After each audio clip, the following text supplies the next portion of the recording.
Arratsaldeon eta eskerrik asko etorri izanagatik. Gaurko saioan Makiaveloren printzia izango dugu aztergai. Hasiera batetik eta diotenez argitaratu baino lehen ere oso lan polemikoa izan zana. Adjetibo propio bat osatzeraino, makiabelikoa. Moralgabekeriaren eta azpiko jokoen adierazgarri bezala.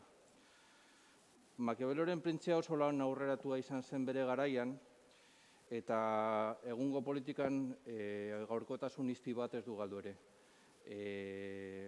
Gaur egun darabilzkigun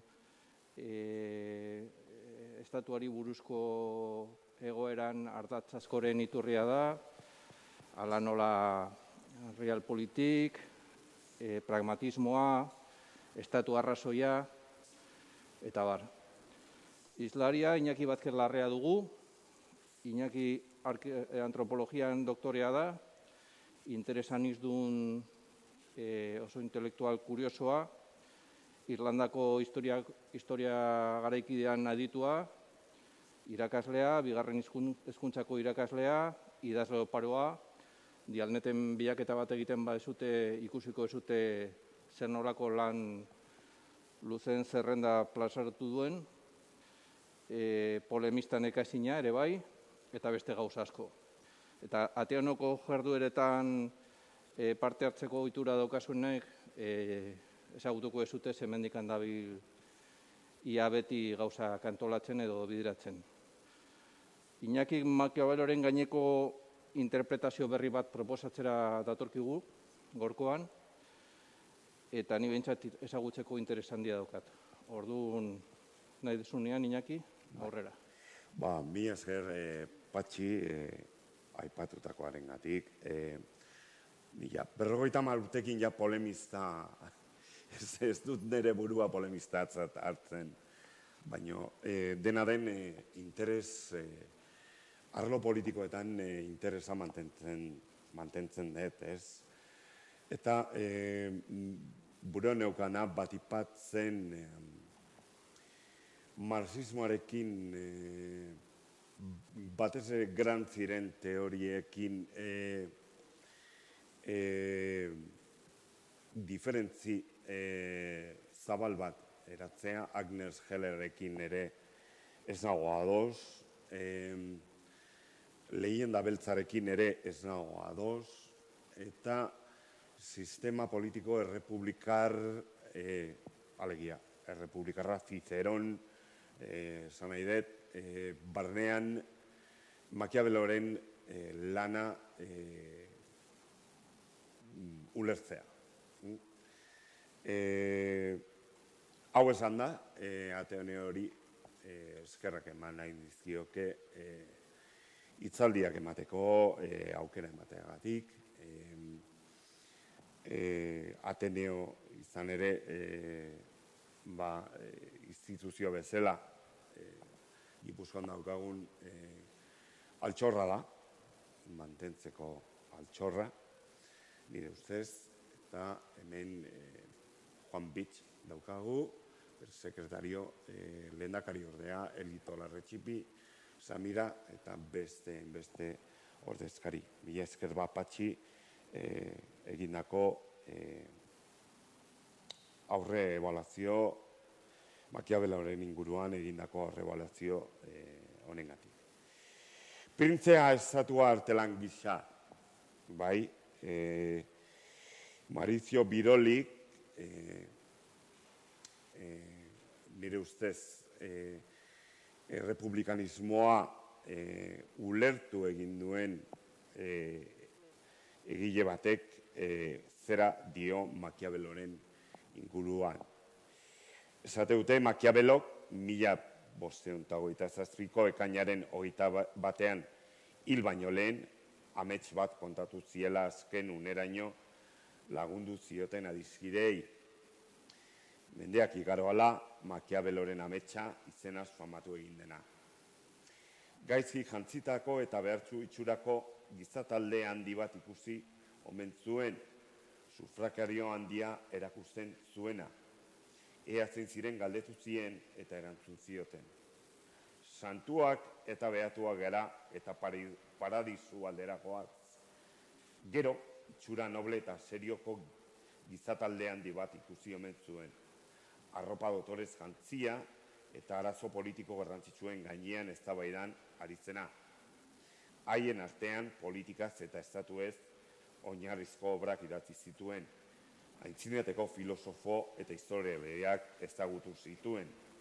Antziren esate baterako Platon, Plutarko eta Tacito. Haue ere galdetu zien zein ziren eta nora zihoazen. Infernura kondenatuak gara, erantzun zioten. Kontakizuna amaitu zuenean, bere lagunei esan zien nahiago zuela 1000 aldiz aintzinateko gizon handiekin politikaz hitz egitea infernura joatea.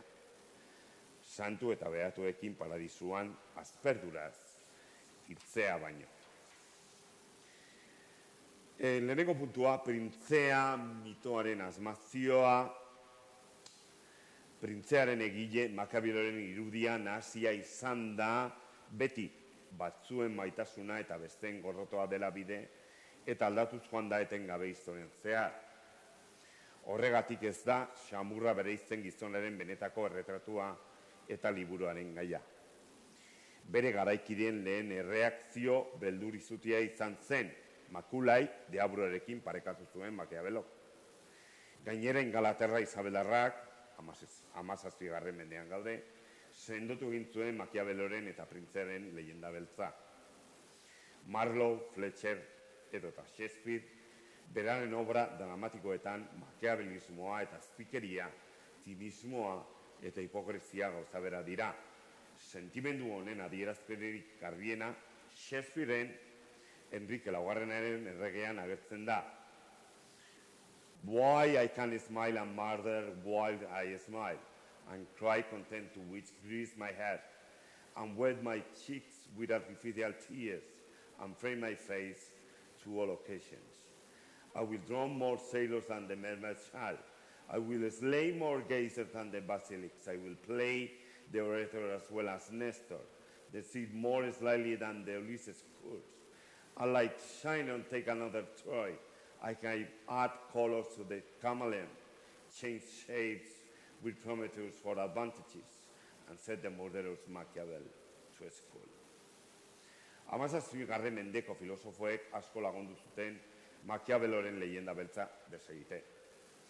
Baconek leyenda zuriaren oinarri jarri zituen eta Spinozak forma emango zion horri 18. mendean zehar. Baconek esaten zuen Machiaveloren espiritua berea bezalakoa zela, erdiarako eskolastika hautsi eta politikora bide empirikoetatik hurbiltzen zelako. Spinozak berriz Machiaveloren asmamen ezkutuaren mitoa sortzen du. Spinozak bere tratatuz teologiko politikusean tiranianen salaketatzat eta herrien eskatuzunaren alde kantutzat hartzen du printzea. Eta aldi berean, Machiavello aliatu naturalen bihurtzen da argien mendeko filosofoentzat. Hauxe izan zen, Voltairen kasua ere, Machiavelloren mintzaldiak obrak irekitako tradizio antiklerikalaren jarraitzaletzat zuen bere burua. Humanitatearen aurrerepenerako gutunak lanean. Herderrek esaten zuen okerra zela Machiavelloren printzea satiritzat hartzea. Bere garaikideentzat idatzitako politikako maizulana zelako beste zer baino gehiago. Nola nahi ere, Hegel izan zen Machiavelloren lehen apologista. Italiarren eta Alemaniarren aulezia nazionalari berdintsua iritzirek nonbait. Antza aurkitzen baitzuen Alemaniako bizitza publikoaren eta Machiavelloren garaiko Florentziaren artean. Zorigaitza nagusi zen garaietan Italia lur jota zegonean, printze atzerritarren bolokan leku bihurtu zenean, gerra horien bitartekoak eskaintzen zituenean eta aldi berean gerra horien prezioa zenean, Alemaniarrek, Espainiarrek, Frantsesek eta Suitzarrek lapurretan egiten zutenean eta gobernu atzerritarrek haren etorkizuna erabakitzen zutenean, orduan miseria orokor honen sentimen sakonetik, gorrototik, desordenatik eta itxumenetik politiko italiar batek buru hotzez aldarrikatu zuen Italia askatu eta estatu bakar batean elkartu beharreko ideia. Iritzi berekoa zen Fistek eta saiakera bat argitaratu zuen Königsbergen 1807an. Printzeari buruzko proiekzio erromantiko eta historizista bat eginez. Heroi nazional bihurtzen du Maquiavelo, hots, genio nazional italiarren interprete, Carlylen heroiekin gixara nazioen eta nazionalismoaren aroaren atarian. 2. Printzea zibilizazio prozesuaren aurrean, estatu modernoaren sorreraren kontzientzia. 16. mendearen hasieran, monarkia absolutoa bihurtu zen gobernatzeko eta nagusi Europako mendebaldean. Monarkia konstituzional feudala garatu zen Europako mendebaldeko herrialde gehienetan. Espainian, Aragoi eta Gaztela elkartu ziren Isabel eta Fernando errege katolikoen ezkontzarekin. Monarkia absolutuari hasiera emanez. Aldi berean, Europako potentzia nagusi izan zen 16. mendearen zati gehienean. Horrela, Max Weber eta Norbert Eliasen arabera, modernitatearen baldintza sine qua non bat betetzen zen zibilizazio prozesuaren barruan. Estatuak indarkeriaren monopolioa bereganatzea, errege mekanismoren bidez. Norbert Eliasen hitzetan, naiz eta monopolio politikoaren sozializazioak bere behin betiko forma honetan hartu eta bere nagusitasuna berandu samar agertu, egoera honetara daramaten egitura eta ariak agerian daude aurretik, eta era guztietako lehia eta borroketan nabarmentzen dira.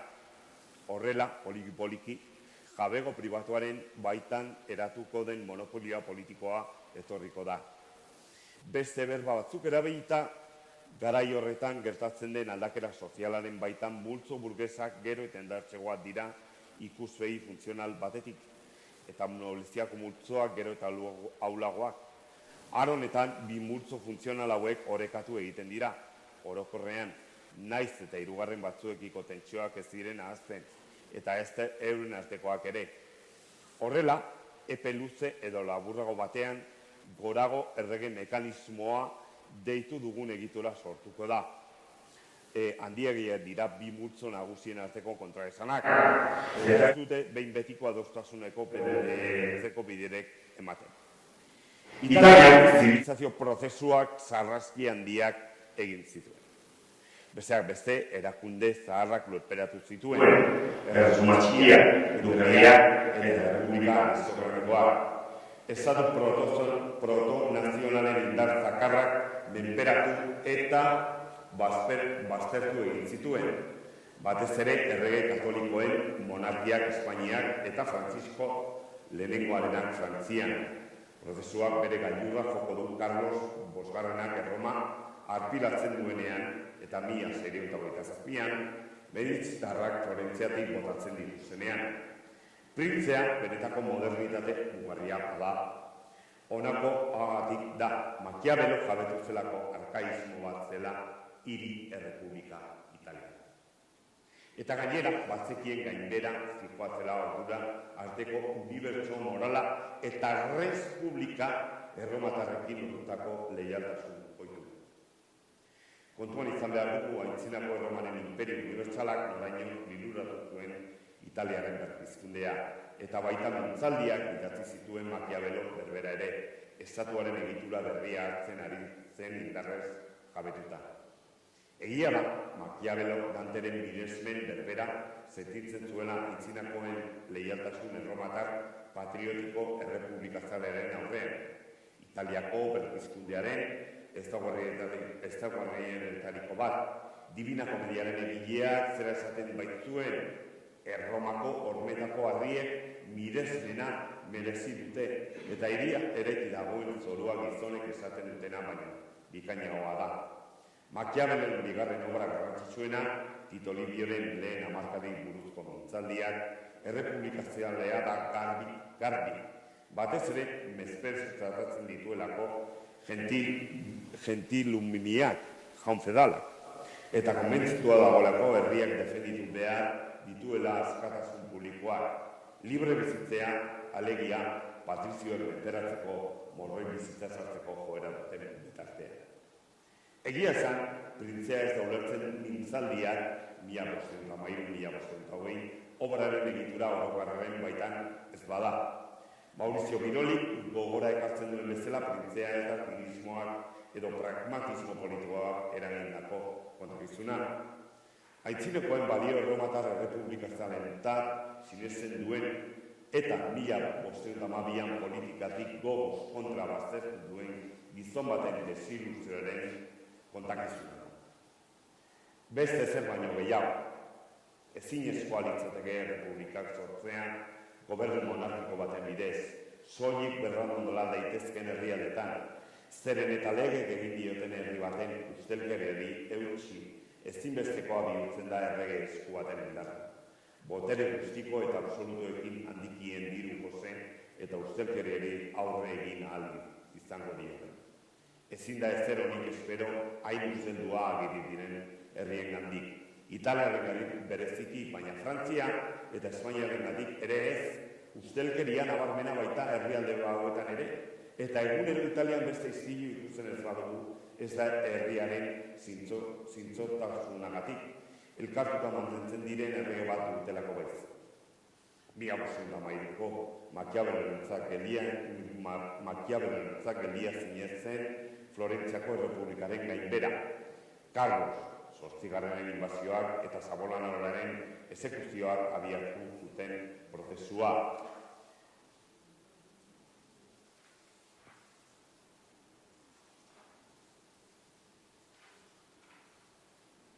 Egitate politikoek garbi azaltzen zuten errealitate empirikoa zen eta aintzinekoen traiziorekin lotutako historiaren filosofiak ere gauza bera adierazten zion.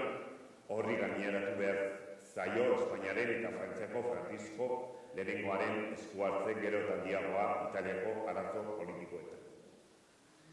Horiek naturaren lege unibertsalak ziren Makiaveloren kosmologia errenazentzizarentzat. Eta horregatik, printzean aipatu ere ez ditu egiten zibitaz erromatarren bertuteak, eta ostera Italiarren burua berotzen alegintzen da barbaren handik askatu eta estatuak sortezaten. Inor harritu, eta Makiaveloren hitzak dira, inor harritu ez dadin printzearik zeharo berriez, printzeaz eta estatuaz egingo dudan azalpean irakurtzean. Adibide oso mardulak ekarriko ditut. Izan ere gizonak ia beti beste batzuek zabaldutako bideetatik ibiltzen dira eta beste batzuek egindakoak errepikatzen dituzte. Eta lehen esan dudan bezala beharrezkoa gertatu zait Israelgo herria Egipton esklabo egotea Moisesen bertutea azaleratzeko. Eta medoek persiarrak zapaldu izana ziroren adorean aparrentzeko. Eta Atenasarrak sakabanaturik egotea Teseoren handitasuna ezagutzeko. Era berean, une honetan, espiritu italiarren bertutea ezagutu ahal izateko, beharrezkoa zen Italia egungo egora tristean egotea.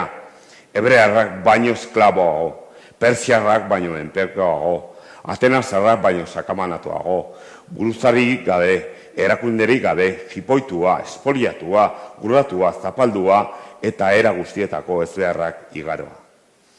Edo, Jakob Burkazen hitzetan, printzean egiten den botere kontzentrarien aurrean estatuaren barrean sor daiteken edozein erresistentzia alferrikakoa da. Hiri errepublika bat bizial izateko baldintzak ezabatuak ziren betiko, eta dena zegoen boterea eta indarraren erabilera bideratuta. Horrela ulertzen da Makiavelok zerze alborkiari zion miresmena. Florentziako Errepublika Mediterraren etxai deklaratua izanagatik ere, eta liburua Lorenzo de Mediciren eskaini izanaren ustezko paradoxa ez du zalantzarik izango Zesar Borgia eta bere ekintzat eredutzat ipintzeko orduan. Esaten du Makiavelok printzean. Garbi ikusten da ez zegoela gizonarekin liluratuta, printze berria sortzen zuen estatu berriaren egiturarekin baizik. Makiavelo izan zen zentzu honetan egitura politiko berri horren ezanaiaz osoki jabetu zen lehen pentsalari politikoa. 3. Printzea errenazimenduko gizona. Dagoeneko klasiko den bere errenazimenduko gizonan, Agnes Hellerrek horrela definitzen du garai hori. iragan bat libreki hautatu zuen lehen aroa.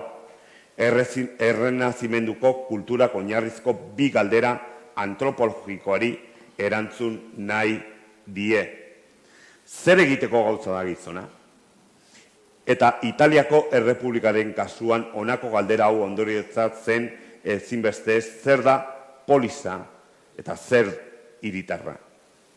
Idatzi politikoak lotu ziren ez duen aintzinaterekin eta horrekin ulertzen da zergatik irauntzuen hain indartzu Plutarkoren eta Zizeroren ospea. Izan ere, hiri estatuen egitura politikoa aintzinako polisaren oso antzekoa zen. Lege erromatarra bere egin baitzuten aspaldi batean.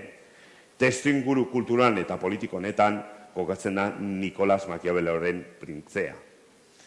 14 eta 15 mendeetan pitzatu egiten dira unibertso tomista aristotelikoaren oinarriak, erdiaroko gizonaren kultura eta kosmobizioa gauzatzen zutenak traslatio imperio mitoaren eta San Agustinen jainkoaren iria promesa eskatologiko kristauaren bidez, Florentziako kasuan medizitzarrek Ficinoren neoplatismo milenarista lagunartuta heldu ziren boterera, eta honen arabera Jerusalen berria zen Florentzia, erlijio politiko giza pentsatutako regeneratio baten epizentroa, Savonarola Domingotarren hitzetan 1882an entzun Florentzia, nik esaten dizudana, entzun jaikoak iradoki didana, zugandik irtengo da Italia osoaren berrikuntza. Eskatologia teologiko eta provinzialista erredimitzaile kristaurekin hautzei esarren bere garaikiko ezin egon nabarmena plazaratzen zuen Dantek infernuan. Eta erromatar aintzinatea utzi zana eta lizanen ustelkeria nabarmentzen ditu. Hala ere, Petrarkak eman zion bultzada handiena Florentziaren regeneratio humanistari. Petrarkak Ardimisaren tradizio eskolastikoarekin erabat apurtzen du eta guztiz aldatzen da erdiaroko erretorika italiarra. Bere sustrai eta dimentsio klasikoak berrorikatzen dituenean. Horrela, erretorika zaleei gaitasuna ematen die bere burua Zizeronen antzeko ikus ezaten nolabait esateko. Hau da, Zizeronen biz virtutez berreskuratzen du bere zentru klasikoan. Aldi berean aintzinate erromatereko bertute moral eta politikoetara itzuli behar paseista planteatu zuen. Ilunpetatik eta basakeria kulturol sofistitatik atera gintzatekeen argia baliz bezala. Tito Livioz geroztik kokatzen da kronolikoki aro hori etorkizuna ikuspegi mundutar utxean ulertzen den historiaren filosofian oinarrituta. Hau, Petrarkaren kasuan aberri maitasun errepublikazaleriko lotuta dago. Aberriaren aintzinako handitasuna berritzeko dei egiten dienean bere herrikeriei, erromatar jatorri komunaren izenean, aberri bertute errepublikazalerikeko maitasun hori ideia nagusia da, Petrarkak nire Italian egin zuen bertuteren alarmizia, bertutea amurruarekin aurka, armak hartuko ditu, laburra izango da borroka, aintzinako hemen ura ez baita oraindik hil italiar bihotzetan. Desagerturiko on publikoari buruzko erromar bertute hiritarren gorazarrea, termino ia ontologikoetan Florentziarren gainberaren ia arrazoi nagusitzat duena oso nabarmen agiri da Makiaveloren mintzaldian obran. Eta petrarkismo politikoaren laudorio batez ere. Gauza bera egiten du hil baino lehentxago eta termino erredentzio leetan bere Florentziaren historioan. Erromaren azaperenko herriaren eta nobleen arteko istiluak eztabaidetuz konpontzen ziren. Florentziakoak borroka eginez, Erromakoak lege batekin amaitzen ziren. Florentziakoak hiri askoren ezbezerate eta eriotzarekin. Erromakoek beti handitzen zuten bertute militarra. Florentziakoek guztik desegin egin zuten. Dignitas hominis, Giordano Bruno delakoren aurrean, Aristotelesen filosofiaren nagusitasuna zalantzan jarri izana da Florentziako 15 mendeko regeneratio humanista ulertzeko beste alderdi azpimagarri bat. Azken honek indartu egiten du gizona praxis autonomoa dun sujeto moral gisa, balioan iztasunaren zilegitasunarekin batera aintzinekoen etika, estoikoren eta epikureren emaitzarekin alderatuta. Infernuko pasarte ospetsuan Dantek oso garbi seinalatzen du Aristotelesen printzerria, baino aldi berean azpimarratu egiten du aintzinako filosofiaren batasuna eta doktrina koherentzia. Petrarkak zera dio ostera, bertutea zer da erakusten dio Aristotelesek, ez dut ezetzik esaten, baino irakurketak ez digo ematen oso dosi txikietan ez bada, espiritua ospotzeko behar den pizkagirrik. Bertutea maita eta bizioa gorrota ezagun, baina gure irazetan aurki daitezke eta honelako bultzagarriak Zizeronen, Aneon, Seneka eta Plakon batez ere. Jokabide estoiko epikureoak, portaera bizitzaileak bere biziko laguntza eman zion etikarren sekularizazio errenezimendu garaian.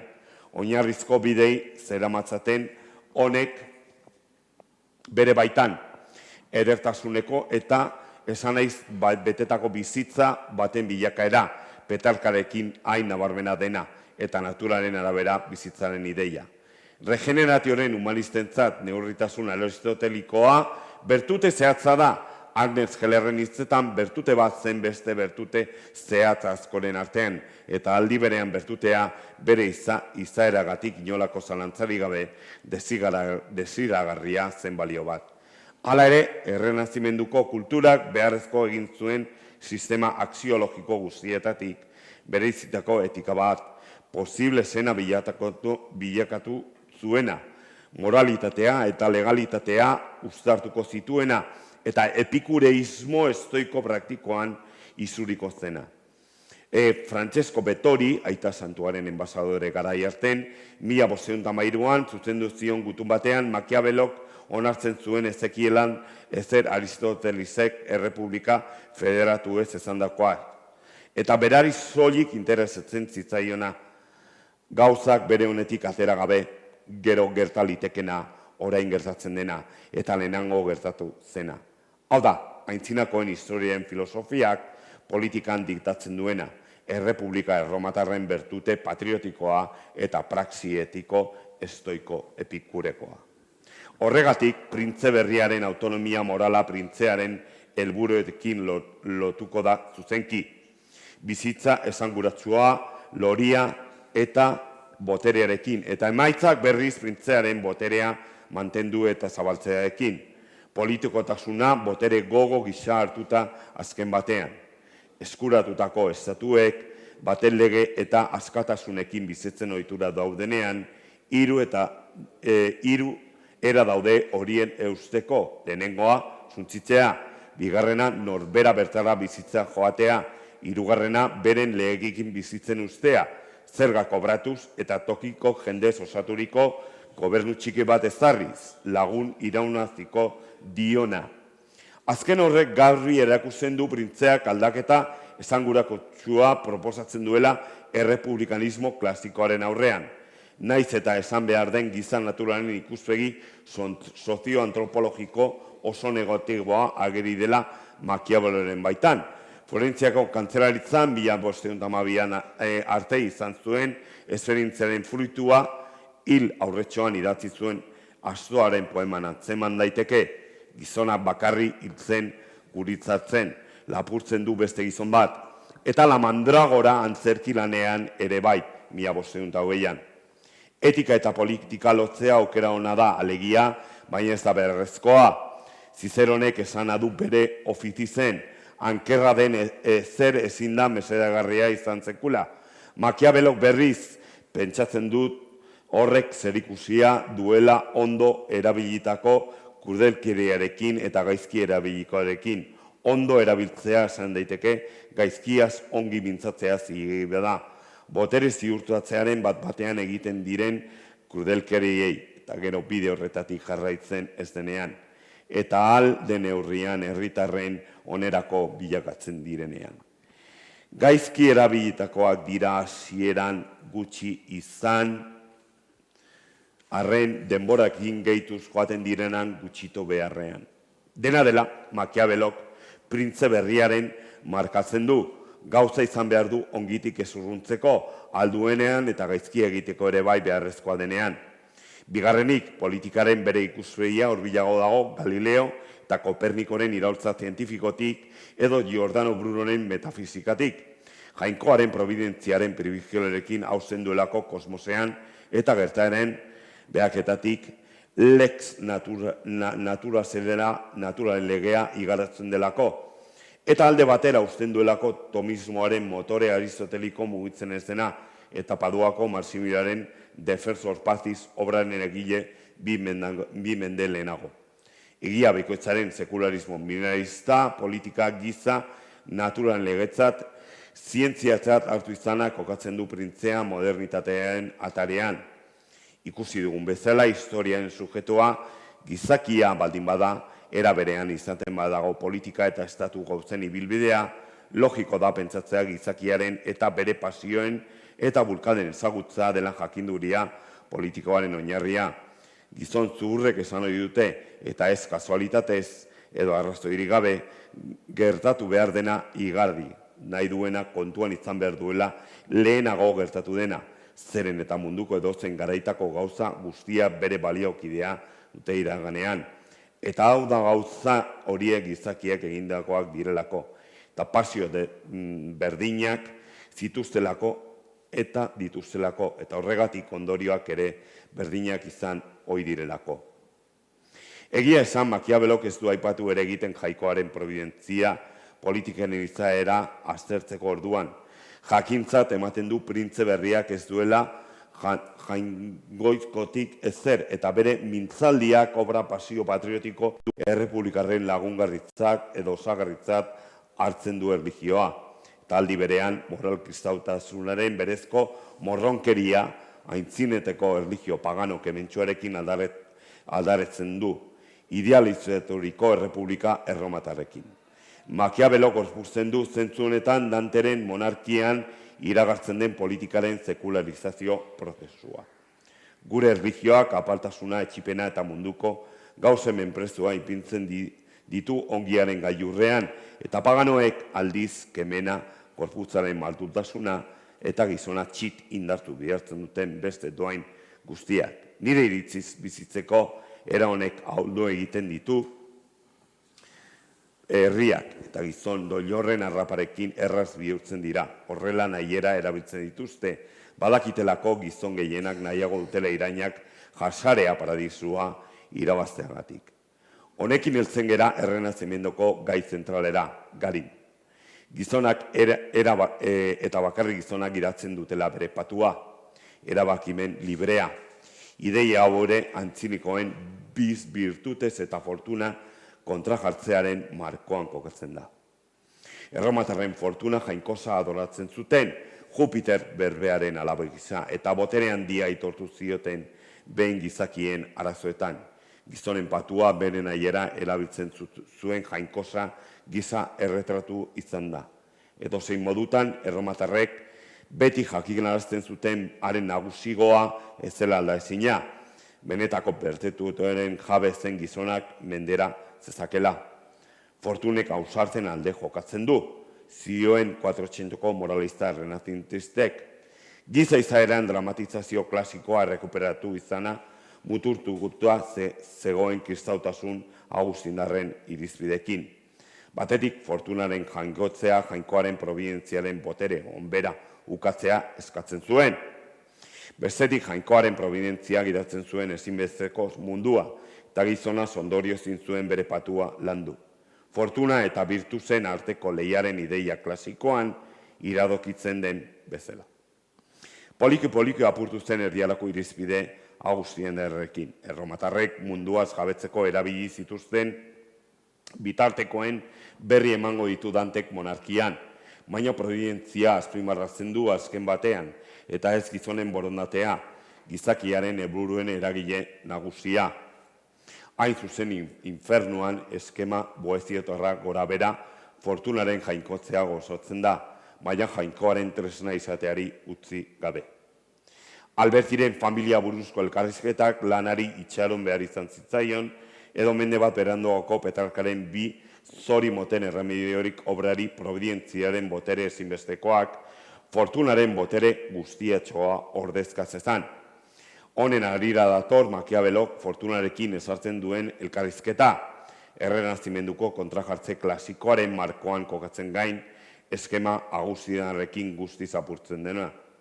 Makiavelorenean zoriaren kontzeptua sekularizazio guztizkoa da, Danteren jaikontzen boeziotorretik urrun, Dantek planteatzen duenez fortunek lege natural bati obedetzen dio, baina printzeren birtuzak bere zanai klasikoan lehun dezake lege hori.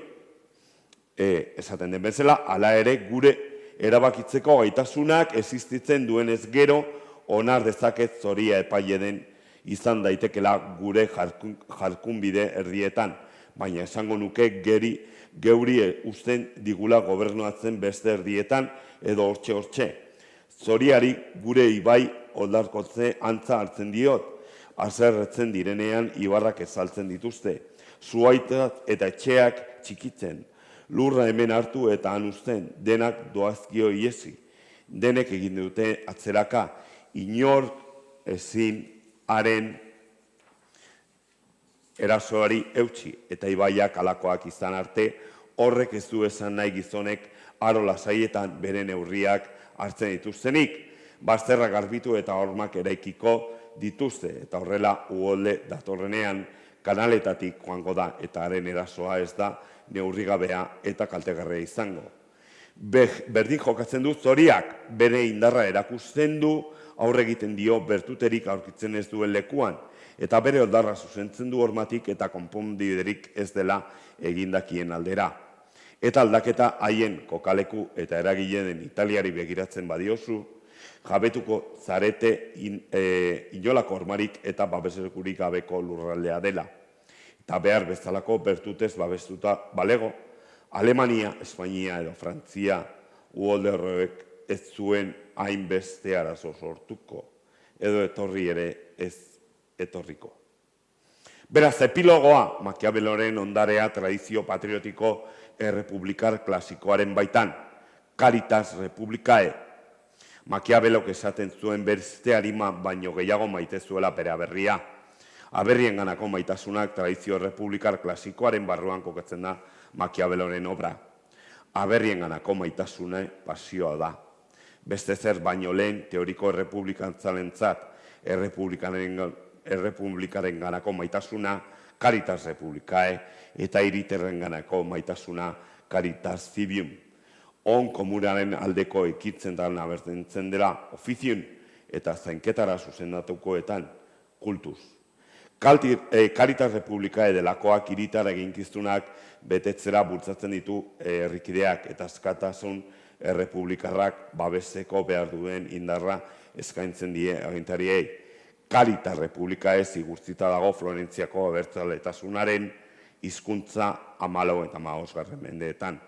Makiaveloren mintzaldiak sarri aipatzen du aintzinako Caritas erromatarra, bertuteak oratu eta saritu, txirotasuna ez menprezatu, disiplina militarren moduak eta aginduak onetxi, hiritarrak elkar maitatzea behartu, eta baita zetakeriatik gabe bizitzera, pribatua publiko baino gutxiago maitatzea, eta garai hauetan erraz bera daitezken horrelako beste gauza askotan ere.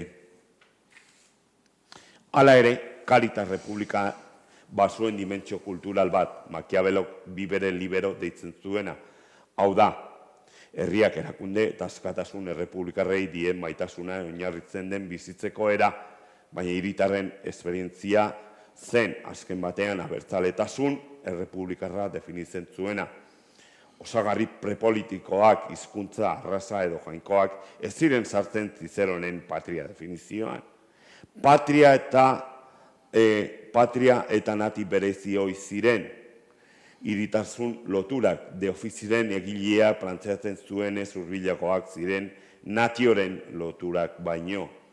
Patrien natio hierarkia honek argien menderaino irango du. 18. mendeko ilustratuak ez ziren nazionalistak hitzaren zentzu jerdegarrean baina bai Caritas Republikaren hurbileko hizkuntza politikoa erabiltzearen aldekoak. Hau da, benetako aberria lege komunean defentsaren eta hiritarren parte hartze aktiboaren inguruan eraikitzen dela zioten, bere burua gobernatzen duen errepublika batean. Rousseauk horrela esaten du hitzez hitz, aberria ez dute ez hormek, ez eta ez gizonek egiten, legeek, usadioek, ohiturek, gobernuak, konstituzioak eta guendatik sortzen diren beste gauza guztiek baizik. Estatuaren eta bere hiritarren arteko harreman bidez eratzen da aberria. Eta nazionalismo organikoa jerderiaren bultzada gorabera, zeinentza nazio prepolitiko zehaztua eta historikoki aldazina zen espiritu nazionala.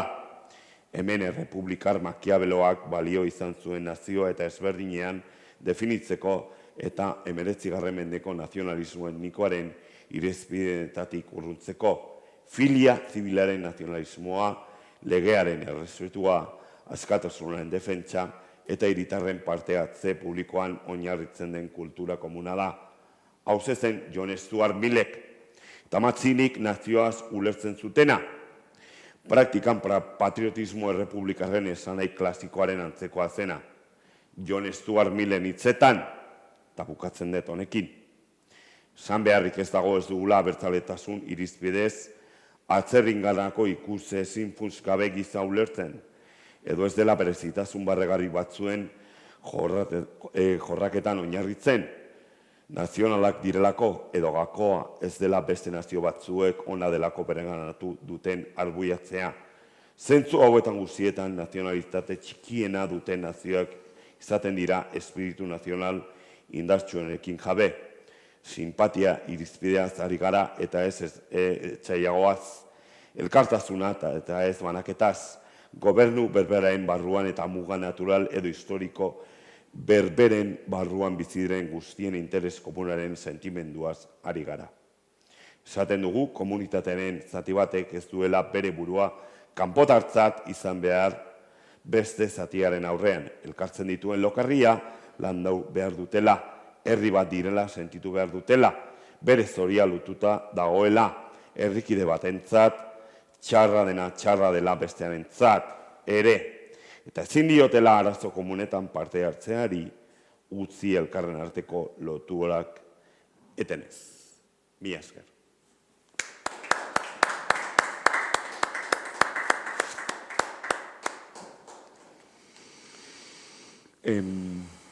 Galderaren bat edo komentarioren bat honen inguruan. Nire teoria da errepublikanismo politikoaren barne printzea Mona Lisaren nigarra dela. Civitas Republikaren bukaeraren kontzientzia hartu zuen Makiavelok, berzerik ez. Baino, leyenda beltzori bazterretatik kenduko nuke eta bere abertzaletasun errepublikarra berreskuratu nahiko nuke. Bale?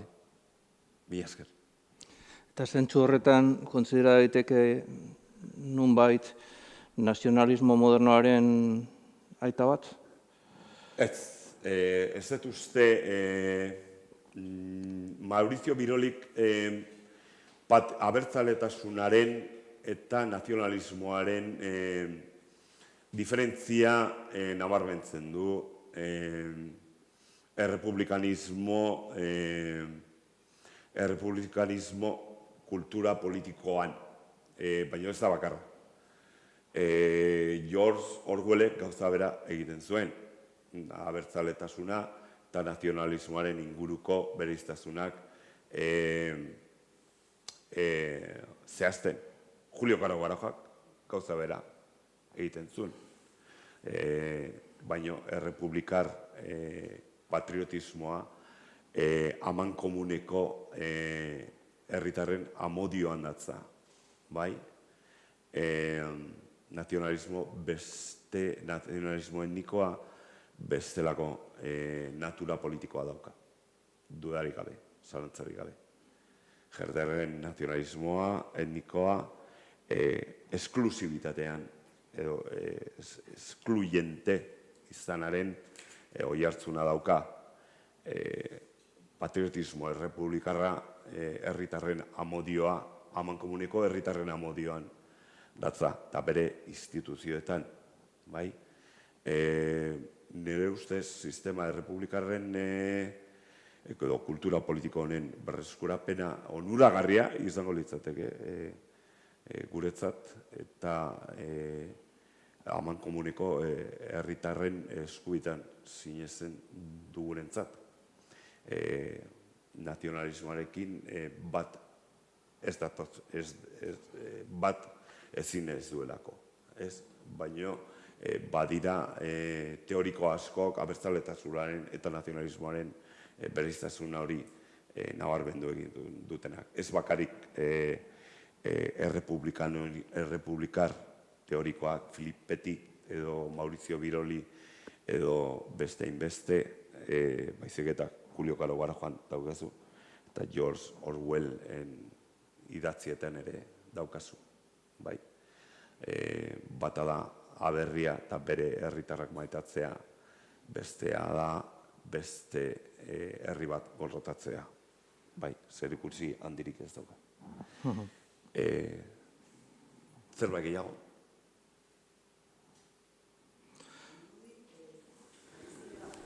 Sinopsia egin dezunean, gure garai honekin konparatuz, edo garai honetara ekarriz, ikusten eta adibidez gure konstituzioa. Ez dakit, komentari hori egin nahi nuke. Baina... Desberdintasunak, baina errez komun bat, eta elegeak guztiontzat berdinak. Baina ez... Ez da republika, berdin du, errepublika bat izatea edo ez? Ez, berdin dio. Gauza da, legeari eta amankomuneko legei amodio izatea. Hori da, errepublikanismo teorikoaren amankomuneko gauza. 14. mendean bat zeon, baina 18. mendean ere bat zeon Amerikar iraultzaileen artean. Azkenean, Hannah Arendt esaten zuen bezala, errepublikanismoa izan zen Amerikar iraultzaileen zutabe, oinarri, amankomuneko legeak eta herritarren askatasuna maitatzea zuen aberri horren, Amerikara berriaren zutabe, oinarri. Beraz, errepublikarra zen, baina errepublikarra Zizeronen oihartzuna kontuan hartuz. Konstituzioa, legei eta amankomuneko herritarren amodioa eta askatasunei hortan datza abertzaletasuna. Hannah Arendtzako horrela da. Berak bere izu egiten du ere zerren abertzaletasuna eta nazionalismoa edo etnos oinarritako diskurso batean. Berak Hannah Arendten izkera errepublikanoa da ere, bere aintzina klasikoko logos eta izkera dialogikoa berreskuratu nahi egin zuen etnos, modernitatearen etnosen aurka berak esaten zuen, Hannah Arendt esaten zuen, nik ez dut inolako herria maite, ni pertsonak maite ditut. Eta askatasuna, herritarren askatasuna maite dut. Konstituzio, nalki, lege, berbera daukaten herritarrak maite ditut. Hori, Hannaren hitzak dira, George sionismoaren kritika garratza eginez. Galdetu egin zioten Hannah Arendekin zu sionista zea, ez ditut horrelako herria maite, pertsona maite ditut, eta konstituzionalki emandako legeak eta amankomuneko herritarren partaidetza dut maite. Eta sionismoari uko egin zion, nazionalismoari uko egin zion. kolaborazionista deitu zioten, baina berak, bere bizitza osoan, errepublikar abertzaletasun amerikanoa aldarrikatu egin zuen. Eta gaur egungo Martin Buberekin batera, sionismoarekin bat ez zuen egin. Nazionalismo judutarrarekin ez zuen bat egin. Berak abertzaletasun amerikano hori, abertzaletasun errepublikara hori aldarrikatzen zuelako herritarren arteko maitasun hori. Legez berdinak zirenak. Berak esaten zuen Israelgo funtsa ez zela berdintasunan oinarritzen, baizik eta palestinarren eta sionisten arteko ezberdintasunean. Beraz, Hannaharen irakurtzea oso onuragarria da gaur egun Palestinan gertatzen ari dena ulertzeko, eta errepublikanismo abertzale hori aldarrikatzea ez legoke gaizki gaur egun ikusten ari garen sarraskiak kontutan hartuaz. Besterik gabe, eskerrik asko, eta hurrengora arte. Bai, eskerrik asko, Eli. Eskerrik asko.